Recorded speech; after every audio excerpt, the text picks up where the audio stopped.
The first light of dawn creeps over the eastern rim of the valley, touching the tall elephant grass with a faint golden shimmer and warming the cool mist that rises from the river. For a moment, the land seems to hold its breath. Then, as the sun pushes higher, sound begins to return, first the distant trill of a hornbill, then the call of a cuckoo from the thicket, and finally the low, resonant rumble of elephants somewhere beyond the tree line. It is in this moment of transition, when night has not fully left and day has only just arrived, that the African wilderness feels most alive. On a narrow footpath winding through the brush, a young researcher named Aria Mendes kneels beside a cluster of tracks pressed into the damp earth. She brushes away a stray leaf, tilting her head to read the subtle marks. The prints belong to 2 adult lions and a single cub, heading west toward the rocky outcrop where the pride is known to rest during the cooler hours. Aria's breath hovers in the chilly air as she sketches the impressions in her field notebook. Each detail, claw presence, stride length, soil disturbance, offers another clue in the story the animals leave behind. Her work is part of a multi-year wildlife movement study aimed at understanding how predators adapt to shrinking habitats and shifting climate patterns. For more than a decade, satellite imagery has shown steadily increasing human encroachment on these lands. New farms, dirt roads, and settlements carve the once continuous savanna into fragments, forcing animals to change routes they have followed for generations. Only through patient tracking can researchers begin to see how the natural rhythms of life endure despite the pressures of a rapidly modernizing world. As Aria rises and continues south along the trail, she sees the sunlight brighten across the valley. Dust swirls from a herd of zebras trotting in tight formation. Their black and white stripes ripple like an optical illusion, dazzling against the pale grass. A male pauses, flicks his ears, and stares directly at her. The moment feels suspended. Then, with a snort, he turns and gallops after the others. Everywhere Aria looks, signs of life abound. The faint flicker of a lizard darting between stones, the graceful hop of a dik disappearing into the undergrowth, the distant silhouettes of giraffes reaching for the highest acacia branches. Yet, the longer she lives here, the more she grasps the delicate balance each of these species relies on. Rainfall patterns have grown erratic, sometimes delaying the annual flush of vegetation, other times arriving in violent bursts that strip the soil and overwhelm waterholes. The once predictable cycle of abundance and scarcity has begun to shift in unpredictable ways, altering the migrations and behaviors of animals that depend on it. The land tells its story in subtle signs: withered grasses where lush pasture should be, shrinking wetlands, and the premature blooming of wildflowers that no longer obey the old seasonal cues. By mid-morning, Aria reaches a rise overlooking one of the region's last protected marshlands.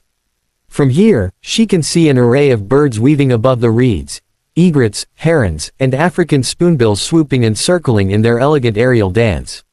The marsh is a rare sanctuary, fed by underground springs that have survived despite years of drought. At its heart lies a small island where a colony of gray-crowned cranes has nested for generations.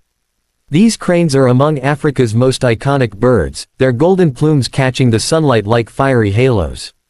But their numbers have dwindled sharply due to habitat loss.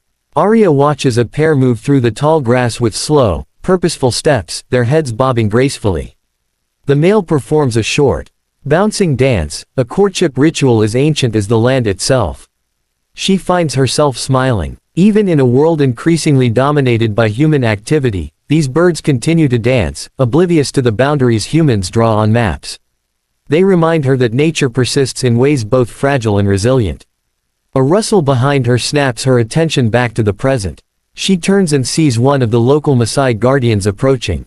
His name is Lemayan, a tall man with calm eyes and a steady gait. For months, he has assisted Aria's team, teaching them the old ways of reading the land, how to distinguish a fresh track from an old one, how to identify a lion's presence by the behavior of distant birds, how to listen to the faint changes in the wind that can mean danger. Lemayan greets her quietly and points toward the horizon, where a thin column of dust rises. "Cattle," he says. "Too close again." Aria exhales slowly. The protected reserve borders community grazing lands, and the dry season often forces herders to push their animals deeper into the wildlife corridor. This increases the risk of conflict, especially with lions. When a lion kills a cow, the community suffers a serious loss. In retaliation, some families turn to poisoning or trapping the predators. Working to prevent these conflicts is just as important as the ecological research itself. Together, Aria and Lemayan walk toward the dust. When they reach the boundary ridge, they find a group of herders guiding several dozen cattle toward a patch of green vegetation. Children move alongside the animals, throwing pebbles to keep them in line. The herders know they're crossing into restricted land, but hunger leaves little choice. Aria approaches with a respectful nod. She has built trust with many of these families over time, explaining the purpose of the research and assisting in mapping safer grazing paths. Today, after a calm discussion, she and Lemayan help the herders locate a nearby area where cattle can graze without straying into the lion's route.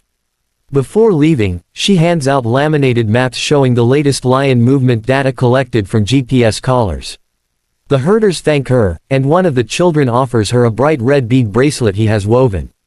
She accepts it with gratitude, feeling again how conservation is as much about people as it is about wildlife. By noon the sun beats down fiercely, and shimmering heat waves rise from the plains. Aria returns to camp, a cluster of canvas tents perched beside a line of shady fig trees. The camp hums with activity. Two scientists sort through memory cards containing camera trap footage. A technician repairs a weather station battered by last week's storm. Nearby, a cook stirs a pot of maize porridge over an open fire. Inside the research tent, Aria uploads the morning's data. As images flash across her screen, elephants wading through muddy pools, leopards slipping silently between shadows, hyenas sniffing at the edges of the marsh, she feels a surge of wonder. These camera traps capture the lives that unfold when humans aren't watching. Each frame is a secret revealed, a moment in time preserved before it vanishes into the vastness of the wild. But one series of photos catches her attention. A lioness, thin and scarred, limps through the brush. Her left flank shows fresh wounds, likely from a territorial dispute with another pride. Behind her trails a single cub, no more than 8 months old. The cub seems alert but undernourished. Aria frowns. Without intervention, the pair may struggle to survive the coming dry months. Yet intervention is a delicate matter, too much human involvement can disrupt natural balances. She shares the photos with Lemayan later that afternoon. He examines them carefully, his expression unreadable. She is strong, he finally says. But the land is changing faster than she can. He suggests they track the lioness from a distance over the next days, making sure she stays clear of livestock zones where danger awaits from both humans and rival predators. As the day fades, Aria sets out again with Lemayan. The sky grows heavy with clouds, tinged copper by the sinking sun. Thunder rumbles from far away, promising evening rain. The air smells of dust, warm earth, and the faint sweetness of acacia blossoms. They reach a rocky rise where they can observe the pride's territory without disturbing the animals. The wind picks up, carrying faint sounds from the plains. Moments later, a deep, rolling roar echoes across the landscape. Another joins it. The lions are stirring. Through her binoculars, Aria spots them. The dominant male, magnificent with his dark mane, two females lounging in the shade, and an older cub playfully pawing at a beetle. Nature paints the scene in hues of amber and gray as clouds darken the sky. Then, from the opposite direction, the limping lioness appears. The cub at her side stumbles, clearly exhausted. The pride reacts instantly. The male rises, stiffens, and begins to circle. But before tension can escalate, one of the lionesses steps forward, an older female with a distinctive tear-shaped scar near her eye. She emits a low, throaty rumble. The limping lioness pauses, her cub huddling close. The air tightens with anticipation. Then, against all expectations, the older lioness approaches them gently, rubbing her head against the injured female. Their bodies relax. The cub ventures forward anxiously. After a few hesitant sniffs, it is welcomed into the group. Aria watches in awe. In a world increasingly fractured by competition for space and resources, these lions demonstrate an extraordinary act of unity. The behavior is unusual. Lion prides rarely accept outsiders, especially injured ones. But the need for survival appears to have altered the rules. The pride, sensing the approaching hardships, chooses cooperation over exclusion. Another reminder that nature adapts not only through strength but sometimes through compassion woven into instinct. Rain finally begins to fall in heavy sheets, drumming against the rocks and turning the earth to slick mud. Aria and Lemayan take shelter beneath a sandstone ledge. They sit quietly, listening to the storm and reflecting on what they've witnessed. The rain carries the scent of renewal, and Aria feels a deep sense of connection to the land, the animals, and the people who depend on both. When the storm passes, night has fallen. Lightning flickers on the horizon, illuminating the silhouette of the acacia trees. The air cools, and insects buzz around the puddles forming at their feet. Somewhere in the darkness, hyenas whoop, answering one another in eerie succession. The wilderness transforms under the cover of night, yet remains breathtaking at every turn. As they walk back toward camp, Aria allows her thoughts to drift. The world beyond this valley often feels overwhelmed by uncertainty, economic pressures, climate concerns, rapidly growing cities. But here, under an infinite sky, she sees not only the challenges but also the resilience. The land may be changing, but so are the people dedicated to protecting it. New generations of conservationists, locals and foreigners alike, are rewriting the relationship between humanity and the natural world. They are finding balance in places where conflict once dominated, collaborating in ways that give endangered species a chance not just to survive but to reclaim their place in the future. Back at camp, the team gathers around the fire. Stories are exchanged, a migrating herd spotted near the ridge, an unexpected bloom of lilies following the rain, a rare sighting of a pangolin slipping quietly through the brush. Each tale adds a thread to the tapestry of the day. And above them, the stars shimmer through breaks in the clouds, as if quietly bearing witness. Before turning in, Aria sits alone for a moment, listening to the rhythmic chorus of frogs newly awakened by the rain. She tries to imagine the valley 100 years from now. What species will roam these plains? What stories will be told? What choices people will make to protect or endanger what remains? She knows the future is uncertain. But she also knows that every day spent out here, every track traced, every community meeting held, every observation written down, pushes the world a little closer toward understanding how to live alongside the wild rather than above it. In the end, the land speaks to those who are willing to listen.